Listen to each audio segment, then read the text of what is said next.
slabs, granite crosses, broken columns, draped urns, simple stones, all overgrown and shrouded and half obscured.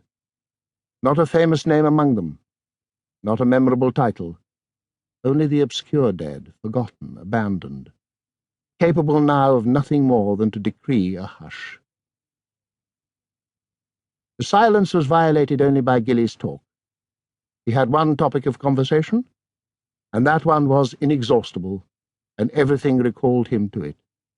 A name on a tomb, a scrap of verse on a gravestone, a pair of sparrows, a decorously robed statue of an angel.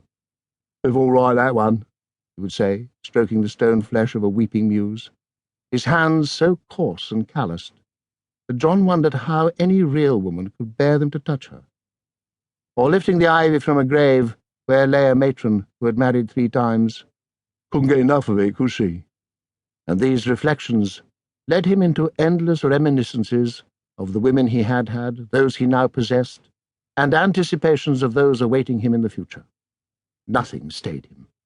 Not the engraved sorrow of parents mourning a daughter dead at 17, not the stone evocations of the sufferings of those dead in childbirth. Some of the vaults had been despoiled and left open.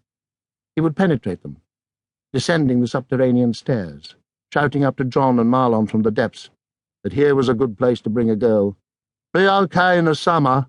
There's shelves here. Make a good bed, they would. Put a little boudoir." John often regretted the thing he had done which made Gilly admire him. It had been on his first day there. He knew, even before he had done it, that this was to show them that he was different from them, to make it clear from the start that he was a labourer only because there was no other work obtainable for such as he. He wanted them to know that he had been to a university and was a qualified teacher. The shame and humiliation of being forced to take this unskilled work ate into his soul. They must understand his education had fitted him for something higher. But it had been a foolish vanity. There had been nothing in the deep cavity any more, but stones and dead leaves, but he had jumped in and held up a big pitted stone and cried ringingly, "That skull had a tongue in it and could sing once. How the knave jowls it to the ground, as if to a Cain's jawbone that did the first murder." Gilly stared. "You made that up yourself?" "Shakespeare," he said. "Hamlet." And the awe on Gilly's unformed, pug-nosed face made him go on, excited with success. A braggart in a squalid pit. "Prithee, Horatio, tell me one thing. Dost thou think Alexander looked at this fashion of the earth, and smelt so? Pah!" Marlon had gone white.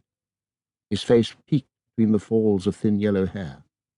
He wore a heavy blue garment, a kind of anorak, but it gave him a medieval look, standing there against the chapel wall, an El Greco sky flowing above its tower, purple and black and rushing in scuds above this northern Toledo.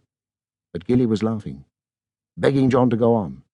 John went on, playing to the groundlings, holding the stone aloft. "Alas, poor Yorick!" until at last he flung it from him with a ham actor's flourish, and up on the path again was being clapped on the back by Gilly and told what a brain he'd got. And Gilly was showing what he was, and what all that had meant to him by demanding to have that bit again, the bit about the lips that I have kissed, I know not how oft. Marlon hadn't laughed or congratulated him. Bewildered, frightened by the daring of it and the incomprehensibility, he fumbled to light a fresh cigarette, another of the 60 that he would smoke that day. Cigarettes were all he had, a tenuous hold on that real world in which his mother, 16 years before, had named him after a famous actor. The smoke flowed from his loose lips. In a way, but for that cigarette, he might have been an actor in a miracle play, perhaps, or in a chorus of madmen. On that day, as on all the others that followed, he walked behind them as they made their way back through the shaded aisles, under the leather-leaved ilexes between the little houses of the dead. In the hut, there was tea to be drunk, and then home. The foreman off to his semi-detached and his comfortable wife, Marlon to his mother and stuffy rooms and television commercials. John to his bed-sit. Gilly, as John, the favoured, was now privileged to be told, to the arms of a casino owner's wife whose husband lacked a grave digger's virility. The chapel was built